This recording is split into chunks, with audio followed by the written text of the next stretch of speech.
विद्यार्थी मित्रांनो, आज आपण अर्थशास्त्रामधील प्रकरण 7 राष्ट्रीय उत्पन्न पाहणार आहोत.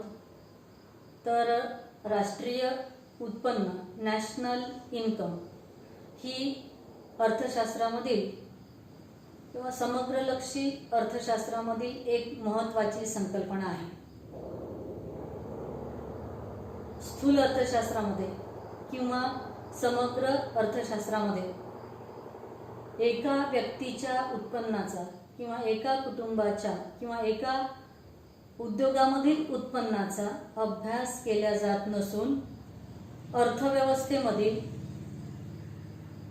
सर्वच क्षेत्रामध्ये निर्माण होणाऱ्या वस्तू आणि सेवांचा अभ्यास स्थूल अर्थशास्त्रामध्ये केला जातो.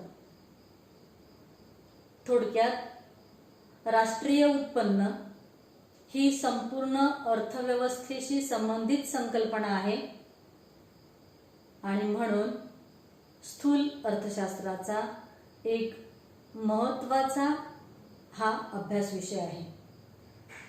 राष्ट्रीय उत्पन्न ही स्थूल अर्थशास्त्रीय संकल्पना आहे. मग आता राष्ट्रीय उत्पन्न मोजणे किंवा राष्ट्रीय उत्पन्नाची गणना करणे हे महत्त्वाचे असते किंवा अतिशय महत्त्वाचे आहे, कारण राष्ट्रीय उत्पन्नावरूनच अर्थव्यवस्थेच्या प्रगतीची दिशा आपल्याला कळत असते. सरकारला योग्य ते निर्णय घेण्यासाठी राष्ट्रीय उत्पन्न अचूक मोजणेही गरजेचे असते.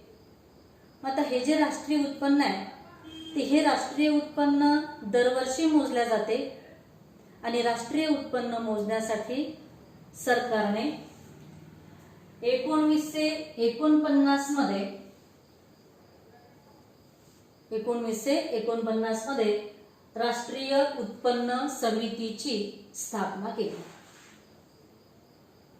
आणि राष्ट्रीय उत्पन्न समिती नियमितपणे राष्ट्रीय उत्पन्न दरवर्षी मोजायला लागले. सद्यस्थितीमध्ये केंद्रीय सांख्यिकीय संघटना, ज्याला म्हटलेलं आहे CSO, सद्यस्थितीमध्ये केंद्रीय सांख्यिकीय संघटना CSO ही राष्ट्रीय उत्पन्न मोजण्याचे आणि अर्थव्यवस्थेशी संबंधित आकडेवारी गोळा करण्याचे काम करत आहे. सध्याची अर्थव्यवस्था ही पैशावर आधारित आहे आणि म्हणून राष्ट्रीय उत्पन्न मोजत असताना जरी ते वस्तू आणि सेवांच्या स्वरूपात मोजले जात असले तरी सांगताना व्यक्त करताना मात्र ते पैशातच व्यक्त केले जाते, कारण आधुनिक अर्थव्यवस्था ही पैशावर आधारित अर्थव्यवस्था आहे. जसं 2017-18 मधलं भारताचं राष्ट्रीय उत्पन्न 2 कोटी होतं. उदाहरण दाखला पण घेतलंय. म्हणजे राष्ट्रीय उत्पन्न सांगत असताना 100 कोटी होतं, 200 कोटी होतं, असं ज्यावेळेला राष्ट्रीय उत्पन्न सांगितलं जातं तेव्हा ते मोजताना वस्तू आणि सेवांच्या रूपातच मोजल्या जाते, पण अर्थव्यवस्था पैशावर आधारित असल्यामुळे ते राष्ट्रीय उत्पन्न सांगताना पैशात सांगितल्या जाते. राष्ट्रीय उत्पन्न समितीची राष्ट्रीय उत्पन्नाची व्याख्या आहे. राष्ट्रीय उत्पन्नाची व्याख्या करत असताना राष्ट्रीय उत्पन्न समितीने काय म्हटलेलं आहे, तर ऑगस्ट 1949 मध्ये भारत सरकारने प्राध्यापक PC महालनोबिस, ऑगस्ट 1949 मध्ये भारत सरकारने प्राध्यापक PC महालनोबिस यांच्या अध्यक्षतेखाली राष्ट्रीय उत्पन्न समिती गठीत केली आणि या समितीने राष्ट्रीय उत्पन्नाची व्याख्या केली आणि ती राष्ट्रीय उत्पन्न समितीची राष्ट्रीय उत्पन्नाची व्याख्या आहे की राष्ट्रीय उत्पन्न म्हणजे एका वर्षाच्या काळात देशात निर्माण होणाऱ्या वस्तू आणि सेवांची दुहेरी मोजदाद होऊ न देता, दुहेरी महत्वाचं आहे, दुहेरी मोजदाद होऊ न देता केलेले मापन म्हणजे राष्ट्रीय उत्पन्न होय. काय म्हटलेलं आहे राष्ट्रीय उत्पन्न समितीने राष्ट्रीय उत्पन्नाची व्याख्या करताना की राष्ट्रीय उत्पन्न म्हणजे एका वर्षाच्या काळात, राष्ट्रीय उत्पन्न दरवर्षी मोजले जाते, राष्ट्रीय उत्पन्न मोजण्याचा कालावधी 1 वर्षाचा असतो, म्हणून एका वर्षाच्या काळात देशात निर्माण होणाऱ्या वस्तू आणि सेवांची दुहेरी मोजदाद होऊ न देता, दुहेरी मोजदाद परत परत मोजणी करायची नाही, परत परत त्या वस्तूची मोजणी व्हायला नको, आणि परत परत मोजणी झाली तर राष्ट्रीय उत्पन्न आहे त्यापेक्षाही जास्त दिसेल आणि सरकार त्यावरून जे निष्कर्ष काढेल, जे निर्णय घेईल ते सरकारचे निर्णय चुकतील. आणि म्हणून अशा परिस्थितीमध्ये राष्ट्रीय उत्पन्न अचूक मोजणे गरजेचे असते. आणि ते राष्ट्रीय उत्पन्न अचूक मोजण्यासाठी देशात निर्माण होणाऱ्या वस्तू आणि सेवांची दुहेरी मोजदाद होऊ देऊ नये. जसं आपण पाहिलंय की ऊस आहे आणि ऊसापासून साखर काढली जाते. आपण देशातील एकूण ऊसाचं उत्पादनही मोजलं आणि त्यामधली काही ऊसापासून काढलेली साखर असेल तर ती साखरही आपण मोजली तर ही मोजणी दुहेरी होईल. किंवा ब्रेड आहे किंवा पाव आहे, त्या पावची किंमतही आपण विचारात घेतली. त्यानंतर गहूही आपण विचारात घेतला, गव्हापासून तयार केलेला मैदाही आपण मोजला, तर ही जी मोजणी होईल ही मोजणी दुहेरी तिहेरी मोजणी होईल. राष्ट्रीय उत्पन्न आहे त्यापेक्षा दुपटीने तिपटीने जास्त दिसेल. आणि असं होऊ नये, राष्ट्रीय उत्पन्न अचूक मोजलं जावं यासाठी राष्ट्रीय उत्पन्न मोजत असताना वस्तू आणि सेवांची दुहेरी गणना टाळली जाते. राष्ट्रीय उत्पन्न समितीची व्याख्या काय? एका वर्षाच्या काळात देशात निर्माण होणाऱ्या वस्तू आणि सेवांची दुहेरी मोजदाद होऊ न देता केलेले मापन. ही झाली राष्ट्रीय उत्पन्न समितीची व्याख्या. त्यानंतर दुसरी व्याख्या आहे प्राध्यापक पिगूंची व्याख्या. प्राध्यापक पिगू काय म्हटलंय त्यांनी? समाजाच्या वस्तुनिष्ठ उत्पन्नाच्या ज्या भागाची पैशात मोजदाद करता येते असा भाग म्हणजे राष्ट्रीय उत्पन्न. समाजाच्या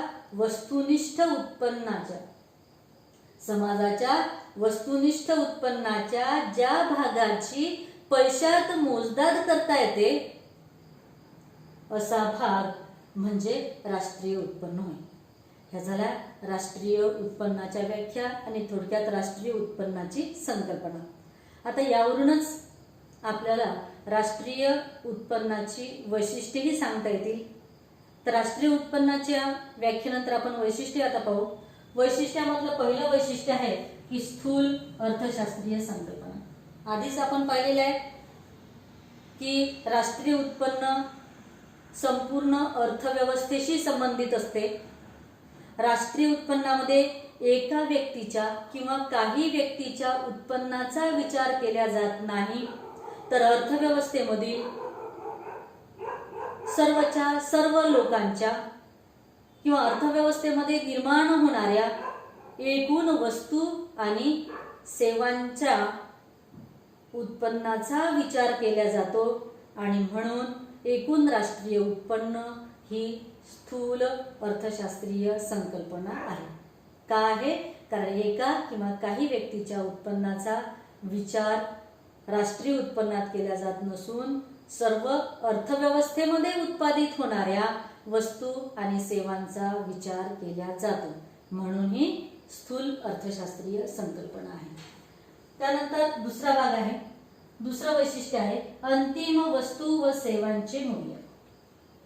आधीच आपण सांगितलेलं आहे की राष्ट्रीय उत्पन्न मोजत असताना दुहेरी गणना टाळण्यासाठी अंतिम वस्तू आणि सेवांचेच मूल्य विचारात घेतले जावे. उदाहरणार्थ मैदा आहे, गहूही मोजला आणि गव्हापासून तयार झालेला मैदाही जर आपण मोजला तर परत परत मोजणी होईल. किंवा कापूस आहे, त्यापासून धागा काढला, शर्ट तयार केलाय, कापूसही मोजला, त्यापासून काढलेल्या धागाच्या गठानेही आपण मोजल्या, शर्टही आपण विचारात घेतला, तर ही गणना दुहेरी तिहेरी गणना होईल. आणि म्हणून अचूक राष्ट्रीय उत्पन्न मोजण्यासाठी राष्ट्रीय उत्पन्न मोजताना फक्त अंतिम वस्तू आणि सेवांचेच मूल्य विचारात घेतले जाते. पहिलं वैशिष्ट्य आपण पाहिलं, राष्ट्रीय उत्पन्न ही स्थूल अर्थशास्त्रीय संकल्पना आहे, कारण एका किंवा काही व्यक्तीच्या उत्पन्नाचा इथे विचार केलेला नाही, तर संपूर्ण अर्थव्यवस्थेमध्ये निर्माण होणाऱ्या वस्तू आणि सेवांचा विचार केला जातो. संपूर्ण अर्थव्यवस्थेशी संबंधित राष्ट्रीय उत्पन्नाची संकल्पना आहे आणि म्हणून आपण म्हटलंय की राष्ट्रीय उत्पन्न ही स्थूल अर्थशास्त्रीय संकल्पना आहे. दुसरं वैशिष्ट्य आपण म्हटलंय, राष्ट्रीय उत्पन्न मोजत असताना अंतिम वस्तू आणि सेवांचेच मूल्य विचारात घेतले जाते.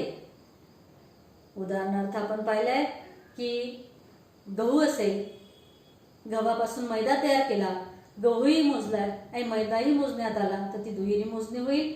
आणि अशी दुहेरी मोजणी जर केली तर राष्ट्रीय उत्पन्न आहे त्यापेक्षा जास्त दिसेल, सर्व निष्कर्ष पुढचे चुकतील आणि म्हणून राष्ट्रीय उत्पन्न अचूक येण्यासाठी केवळ अंतिम वस्तू आणि सेवांचाच विचार केला जातो.